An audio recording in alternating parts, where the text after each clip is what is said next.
Hey up, Kipper here. Liver and onions today. I've added some sausages with you. There's all the ingredients that you need. Just from the local Tesco's, get them from wherever you like. I got this liver, it was in the reduced bit, £2. So that was alright. What I do with mine is I wash it all off and then soak it for a couple of hours just in water. None of this milk malarkey. Just get rid of the excess blood. Then trim it down, get rid of all the groupy bits you don't want, and give it a dredging in flour.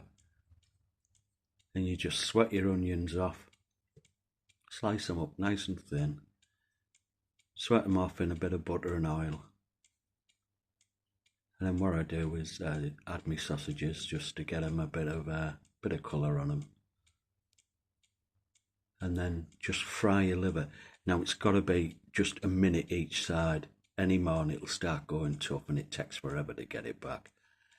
Just made a bit of stock up with a couple of oxo cubes and a few dashes of Worcestershire sauce.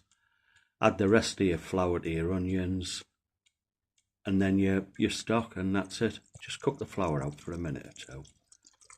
And that's all it is, that's all it takes. Just let it simmer there for about 20 minutes till it's all nice warm, cooked through. Job's a good one. I've took some of the liver and sausage out because I'm going to make some pies in the hot water crust pastry.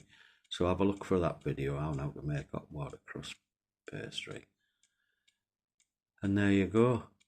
Serve with mashed cabbage and carrots. As usual, like, share, comment, subscribe, ring the bell, all the usual stuff. Cheers now, till the next one.